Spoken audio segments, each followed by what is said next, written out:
Good morning.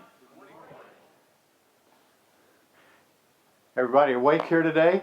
Sometimes I think that music can soothe us too much and we'll get into that worship mode and kind of go to sleep. But I hope you're alert today. I believe God's got a word for us today. And as we continue through our fast and 2/3 of the way through the beginning of the year fast, I want to ask you a question today. Do you believe in angels? Do you believe in angels? Now, we're in church, so the obvious answer is yes, right? No, but I mean really, do you really believe in angels?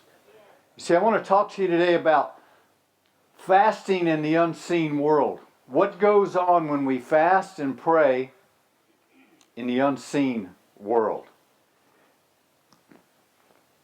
In Exodus chapter 17, we see the Israelites are engaging in a battle with Amalek. And God instructed Moses to go up on the mountain as the battle was raging below and to raise his hands in worship to him as they battled the Amalekites. And as Moses raised his hands, Israel prevailed. They were winning the battle. But as he got tired, as his arms came down, the Amalekites began to win the battle. So it was important that he followed the instructions in whatever means and whatever way he could to be obedient in that physical act that God instructed him to do, because it had spiritual consequences. He raised his hands, Israel was winning. As he lowered his hands, they were being defeated. Exodus chapter 17 verse 11 says this: "And so it was when Moses held up his hands that Israel prevailed. And when he let down his hands, Amalek prevailed." Here's the point. Physical obedience brings spiritual release. Physical obedience to God can bring and will bring spiritual release. God gave Moses a physical command, and his response had spiritual consequences. In Hebrews 1:14, the writer's establishing the fact that Jesus is superior to the angels and they actually worship him. And obviously the Bible tells us that. We're not to worship angels and things like that. But we're not to ignore angels either. In verse 14, in that first chapter in Hebrews, he says, "Are they not all ministering spirits?" Speaking of angels, because as you read the verses prior to that, he's clearly talking about the angels. And he says, "Are they not all ministering spirits sent forth to minister for those who will inherit salvation?" Those who will inherit salvation. Speaking of believers, speaking of those who have received salvation by faith, angels are sent out to minister to us and for us on our behalf. Now you might ask, well, or you might say, "I've never seen an angel." Well, I don't know if I have or not. Angels operate in the spiritual realm, but you know, God manifests things in the physical as well. And I believe there may have been some times that I've encountered an angel in the physical and didn't know it at the time. You know, there's been many accounts of people talking about this person was here at this accident and they did this and they said that and they helped with this, and then they're gone and nobody's never heard of them, never saw them. No one else did but the person they were ministering to. Physical obedience really does bring spiritual happenings, spiritual release. 1 Timothy 2:8 says this: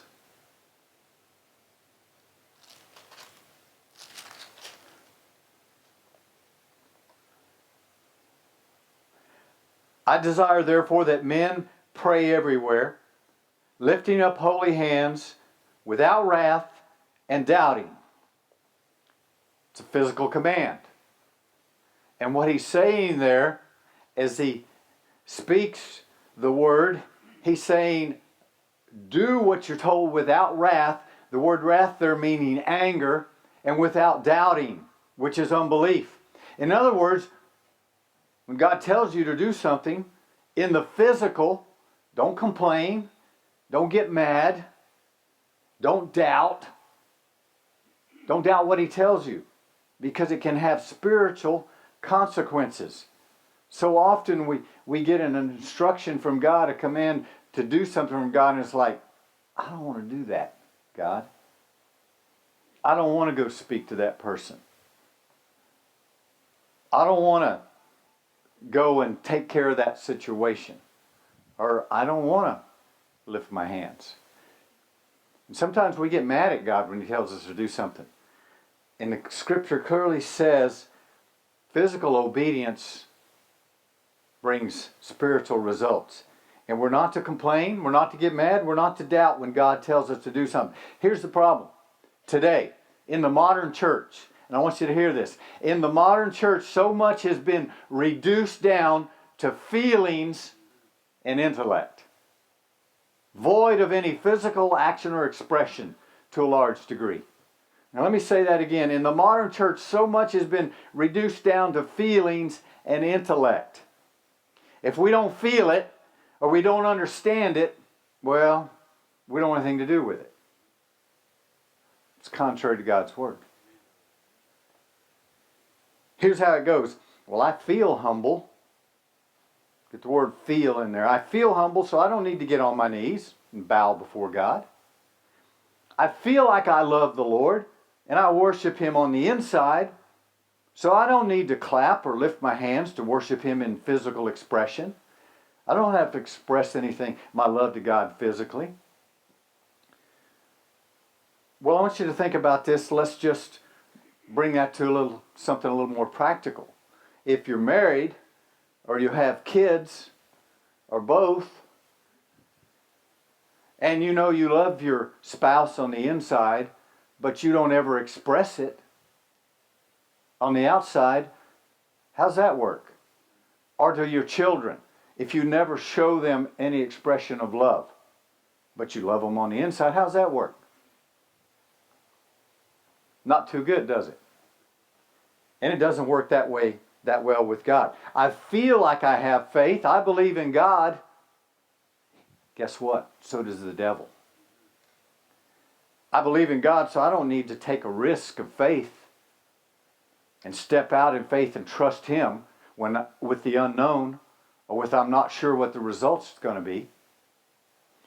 You see, we've reduced things to feelings and intellect. If I don't understand that, then I don't want anything to do with it. Well, let me tell you something. That if anyone today you understand God completely, come see me. I want to know. Because I want to know how to understand him, okay?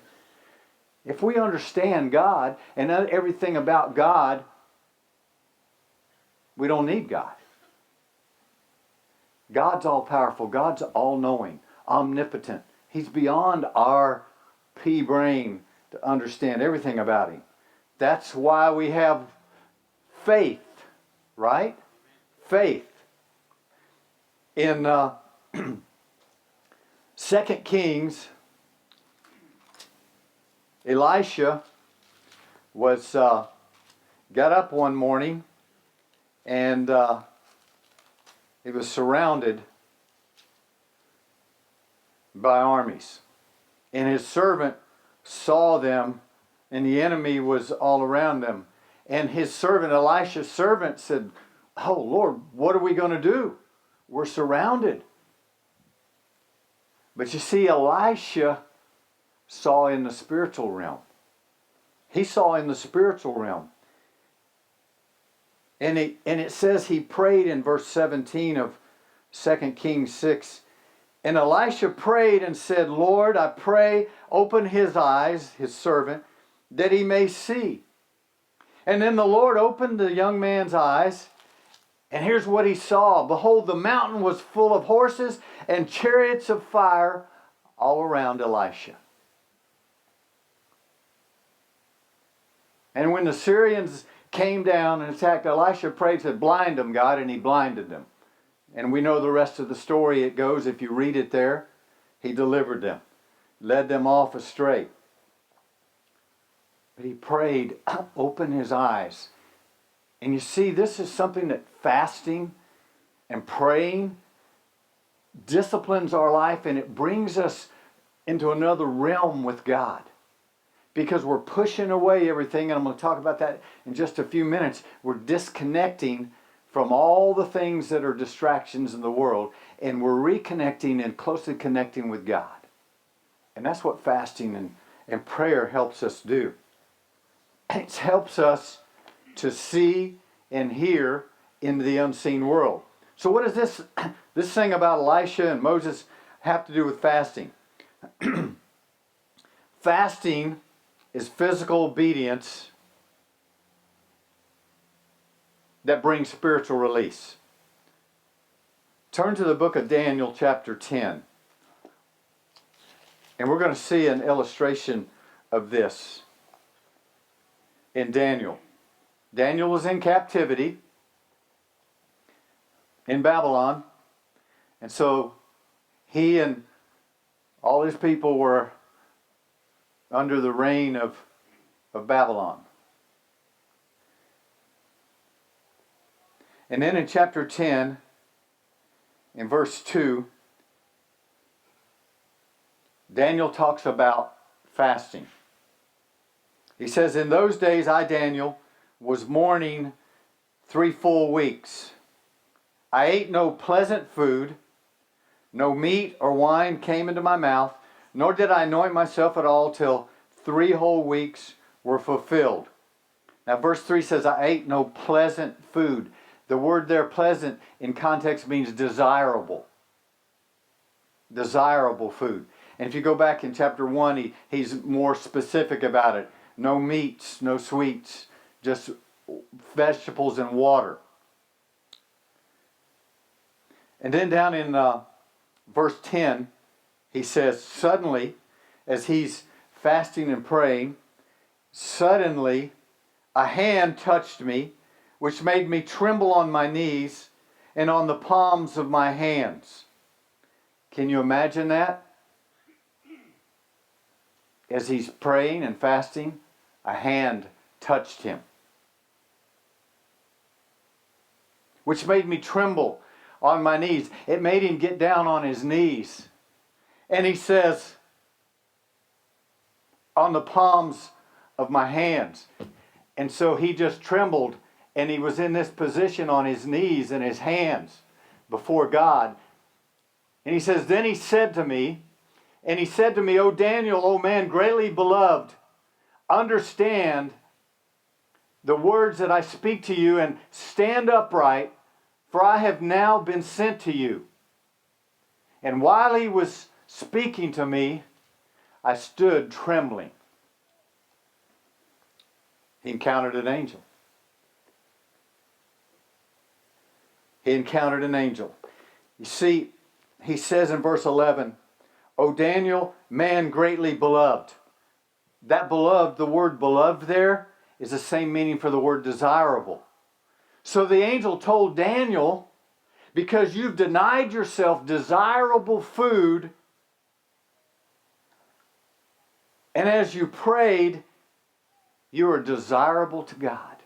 You are desirable in the sight of God because you're denying yourself and you're seeking God. Now, let me say this. God's love is immeasurable. God's love is unending. It can't be earned in any way, shape, or form. But hear this. There's a difference between God's love and God's favor. There's a difference. Daniel's obedience and dedication caused God's favor to be poured out on his behalf. You see, God's favor is a gift given to us. And its increase or decrease is dependent upon our stewardship and obedience and faithfulness to God. Increase in favor comes from obedience and sacrifice. Increase in God's favor will come to our lives through obedience and sacrifice. Daniel was sacrificing. He was sacrificing desirable food. And God's favor was poured out on him. Watch this. Daniel 10. In fact, Daniel's story is a story of increasing favor due to his obedience to God. Verse 12. Then he said to me, do not fear, Daniel, for from the first day that you set your heart to understand and to humble yourself before your God, your words were heard. And I have come because of your words, because of his prayer. The angel saying to him, from the time you set your heart on God, from the time you begin seeking God, from the time you begin being obedient and denying yourself and seeking God and praying, he has heard your words. From the very beginning. Because of your words, because of your prayers. And then he goes on to say, the angel says, but the prince of the kingdom of Persia, which is modern day Iran, I believe, withstood me 21 days. And behold, Michael, one of the chief princes, came to help me, for I had been left alone there with the kings of Persia. There's the unseen world. Daniel's praying, and while he's praying, and some studies say they believe that was the angel Gabriel, because Gabriel was the messenger angel, had come to Daniel. But while he was on his way, he was intercepted where? In the spiritual realm. The forces of evil. The princes of evil were battling against him as he came across Persia. And he was in a battle. And so he was delayed. But he's telling Daniel, don't be afraid. I've been on my way ever since you started this prayer and fasting. But I was delayed, and then God sent Michael, another angel. Michael's the warring angel. So God sent the enforcer to help Gabriel defeat and to get through and to break through the forces of evil in the heavenlies and to come and deliver this message to Daniel. You see, what we do in the physical has impact in the unseen world. Clearly, he said, because of your prayers and your fasting, God has responded. So let's look at this in Matthew 17.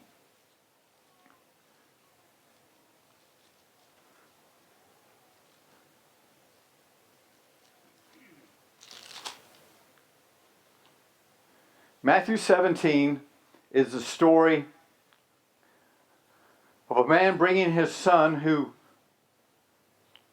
was possessed by a demonic element, and it caused convulsions. It caused him to have seizures, to throw himself down almost into the fires and everything else.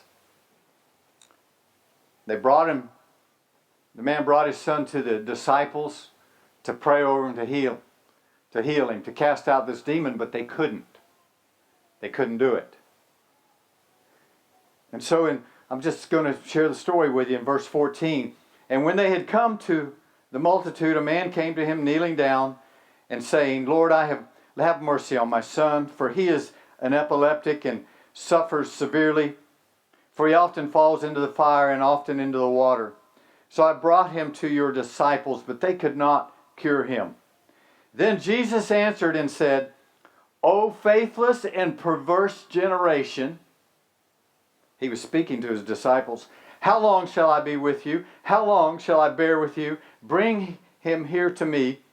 And Jesus rebuked the demon, and it came out of him, and the child was cured from that very hour. Then the disciples came to Jesus privately and said, why could we not cast it out? And so here's Jesus' response. He said to them, because of your unbelief, assuredly I say to you, if you have faith as a mustard seed, you'll say to this mountain, move, and it will move from here to there. And nothing will be impossible for you. However, this kind does not go out except by prayer and fasting. Here's what I want us to see here. Jesus said, faithless and perverse generation. Faithless, unbelief. Here's what unbelief does. Unbelief disconnects us from God. Unbelief disconnects us from God. When we start to doubt, we'll start questioning God, or we'll stop seeking God. Unbelief disconnects us from God. He said faithless, unbelieving generation. And he also said perverse. Here's the next point. Perverseness connects us with the world. Perverseness connects us with the world. The world's perverted. Can we agree on that? And the more that we doubt God and pull away from God, even unintentionally, just through spiritual laziness or whatever, or doubt and unbelief, as we connect with the world, it perverts us. The world is perverted. Jesus said, faithless and perverse generation. How long do I have to put up with this? Perverseness connects us with the world. We start thinking like the world. The more we engage, we start talking like the world. We start believing like the world. But here's something else. He said this in verse 21. However, this kind does not go out except by prayer and fasting. This is where prayer and fasting comes in. Prayer and fasting. What does fasting do? As Daniel said, I took no desirable food. What we do is we deny our desires. We discipline ourselves. Fasting disconnects us from the grip that the world and the things of the world and food and other things, addictions, has on us. And so fasting and prayer, seeking God, brings a disconnect from the world. But here's something else it does. Fasting and prayer reconnects us with God. Fasting takes the focus off everything else done properly and with the right heart, and focuses us on God. It refocuses us on God, because how does it do that? Because we're breaking off the things that distract us. It can be food, it can be drink, it can be drugs, it can be alcohol, it can be pornography, it can be just TV, period, it can be Facebook. All kinds of things that capture hours of our life without any inclusion of God. So fasting and prayer disconnects us from those things. It helps us break those things, break free of a lot of those things, and it reconnects us with God. It helps us focus on His Word and begin to connect and hear from God and receive from God. Fasting and prayer reconnects us with God. And so that's why it's so important to do that. Fasting and praying. We see it in the Bible. You see, we've reduced so many things to feelings that oftentimes we don't feel like we want to do this, or we don't feel like we want to do that, or we get mad. God, why'd you call this fast? Why did you call us to this fast? I'm hungry. I want to eat. I want this desirable stuff. I don't want to give this up or that up. See, those are feelings. They're feelings. And faith has nothing to do with feelings. Faith is not feelings. Faith is believing what is the truth of God. Faith is operating on truth, not on feelings. Sometimes I don't feel like coming up here and preaching. But that's not truth. God's called me to do that. And so I don't operate on feelings, I operate on truth. And that's what we've got to do in our lives. That's what fasting and praying helps us to do. To refocus on truth and to reset our lives, if you will, on God. Amen? So that's what I want us to do this morning. We're going to have our prayer time now.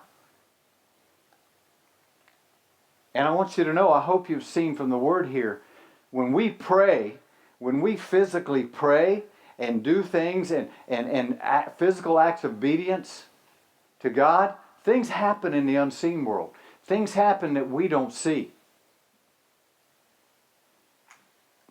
I've already been told of some healings taking place, physical healings taking place since the fast started, and some other things. And so let's, as those that are helping with prayer or prayer partners, if you'll come, and we're going to spend a few minutes here in prayer. We're just going to seek God. We're going to do something in the physical that's going to have effect in the spiritual realm. So I know there's people that need prayer this morning. So let's take this time to pray.